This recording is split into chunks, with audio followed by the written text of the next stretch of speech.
Hello and welcome. You're watching India Today. I'm Ravina Gupta, going straight across to the finance minister who's addressing the nation. During the last 2.5 years, one obvious challenge has been that we've functioned under adverse global circumstance. One of the initial challenges before the government was that we had to re-establish the credibility of a decision-making process as far as the Indian economy was concerned. Because there was a long, prolonged phase where critical decisions were not being taken. And there was obviously an exasperation over the fact that critical decisions were not being taken. For any government to function, the leadership obviously is provided by the Prime Minister and the Prime Minister's office, and then the different ministries have to act within the framework and the pace for the agenda that is set by the Prime Minister. And I think one important feature has been, and that's been a characteristic of this government, its decisiveness. And that has been really the proof of leadership as far as the government is concerned. The government has not shied away from taking necessary decisions. It's even being willing to take decisions where there is an element of a risk involved, as long as the government thought that the decisions are in larger national interest. And I think the second important factor is that despite decisiveness, we have endeavored our best to take as many decisions as possible through a large consensus route.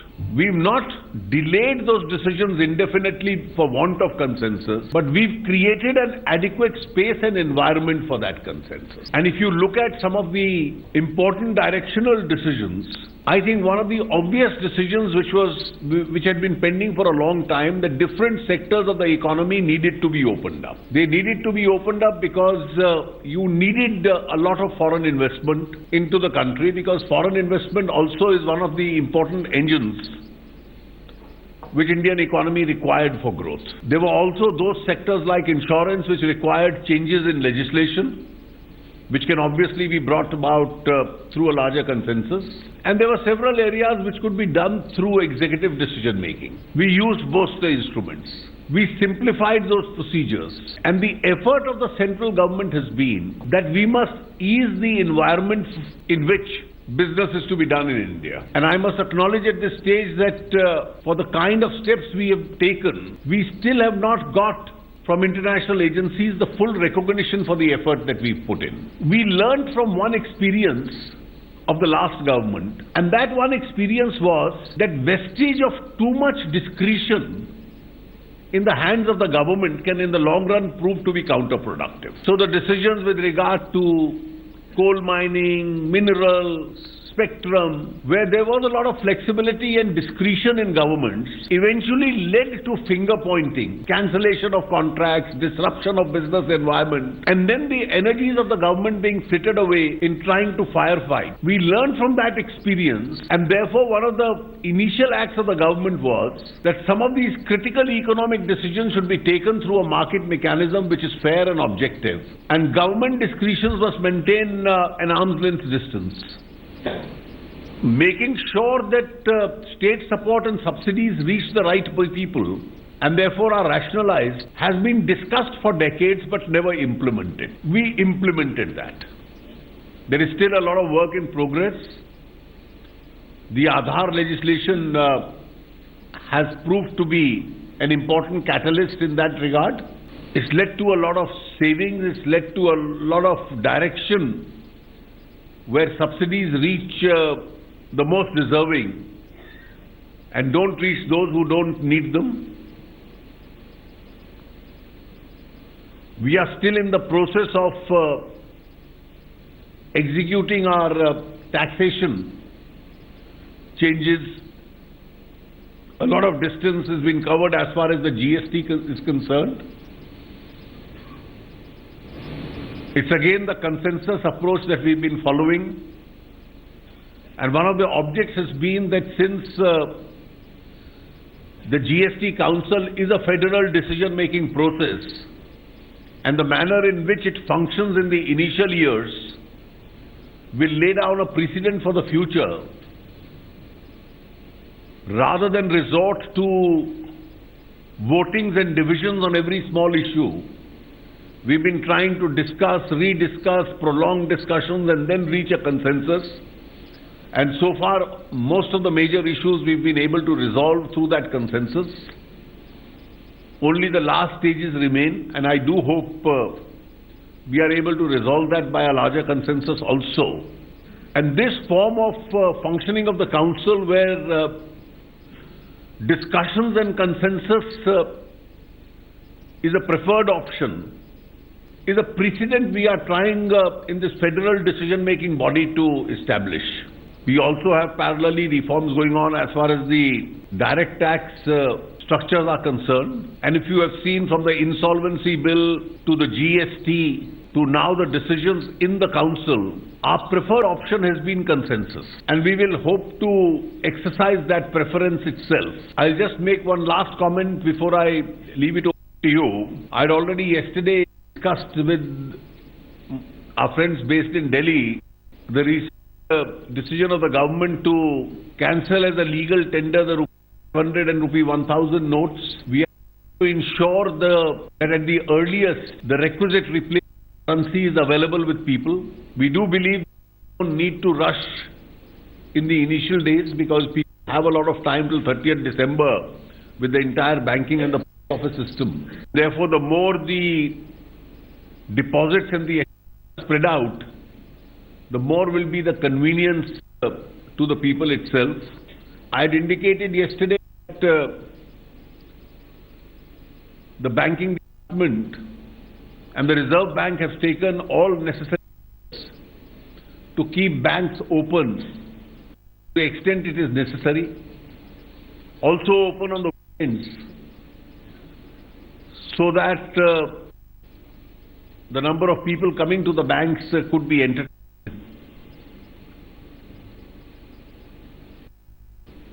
With regard to people making deposits in banks,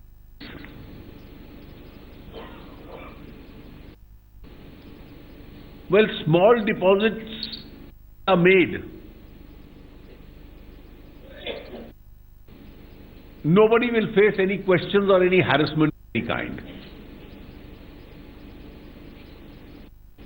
So people who have small amounts of cash, there has been an Indian tradition to keep always at home for exigencies and emergencies required. They can exchange that, they can deposit that in their accounts. And the revenue departments are not going to take note of these small depositors. In any case, deposits which are within the tax exempted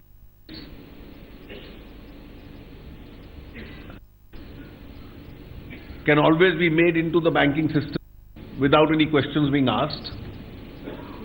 It's those who have large amounts of undisclosed monies who will have to face the consequences under the tax laws itself. And you already have the tax laws in place. Nothing new is intended. And under all our existing laws, whatever accountability they have, they will have to face that accountability.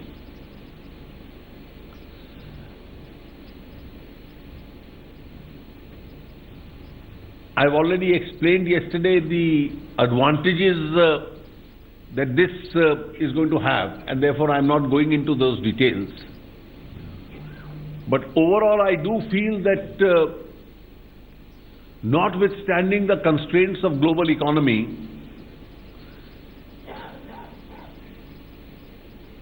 on our own intrinsic strength within those global limitations, we are doing reasonably well. This year, both tax collections have been reasonably good. Half year having passed by, the public expenditure has been much more than even the previous year. So there is a spurt in public expenditure. We are getting good global investments.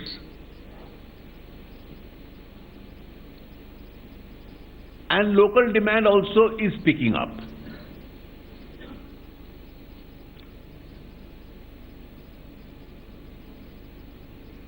There will be for a few days till there is a inadequacy of currency some impact on local purchases, but in the medium and the long run, the overall impact of the recent steps that we have taken on the Indian economy will be positive. That is all I had to say in an opening comment, and I leave the remaining time for you for interaction. And as the DGPIB has said, those who have come from outside, this should be an important opportunity for them to field questions and interact. Yeah. Thank you, Honorable Minister, sir.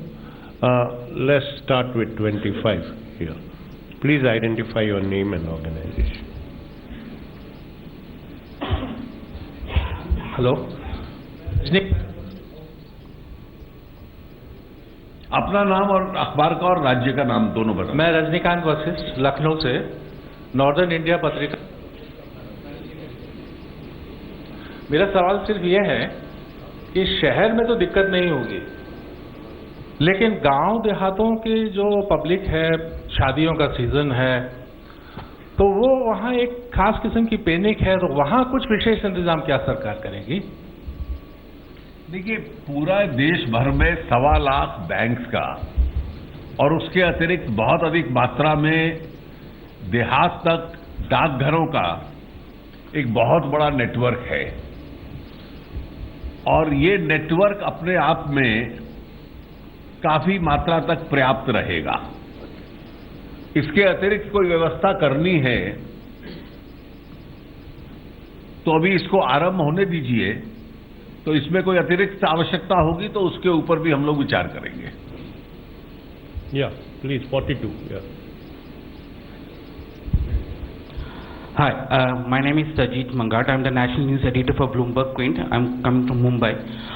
My question is that India is still a cash-led cash transaction economy with respect to consumption.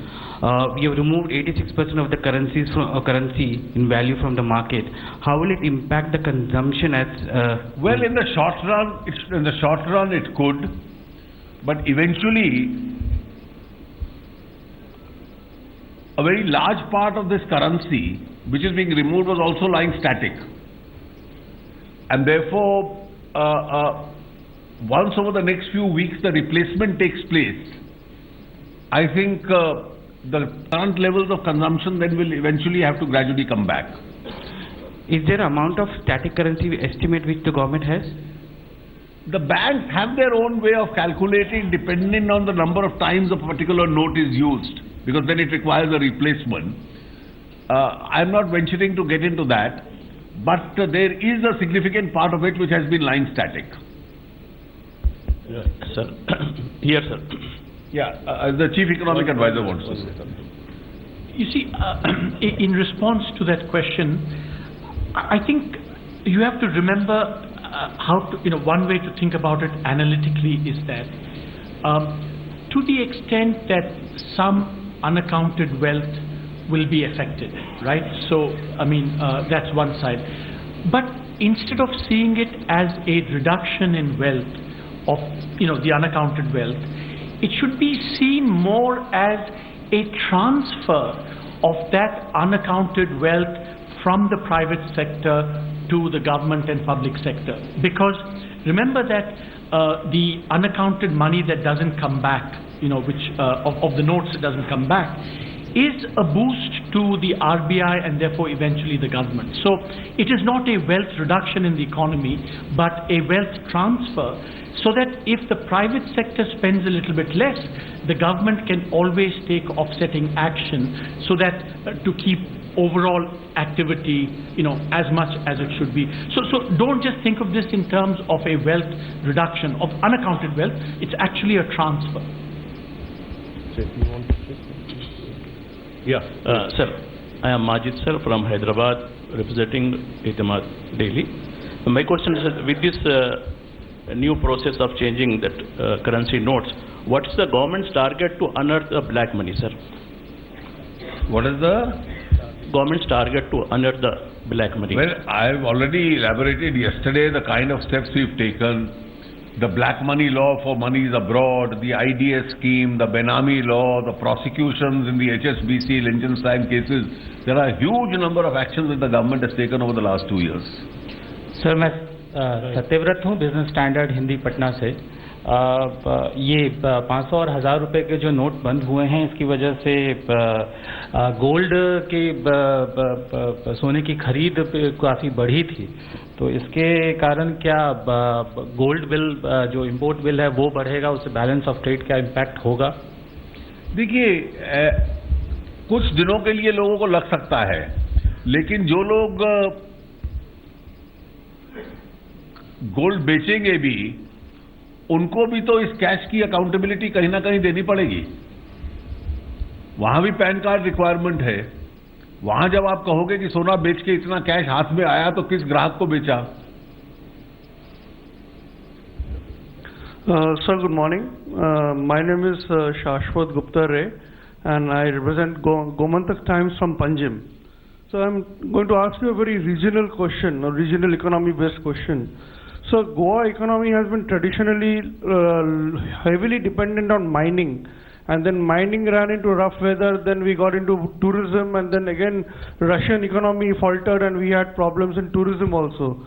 And now the state government is looking actively towards casinos, which are again proving to be volatile. So do we have any, as a government, have got any proper tenable policy, economic policy for Goa state? You see, all I can say is that these are matters for the state government to handle.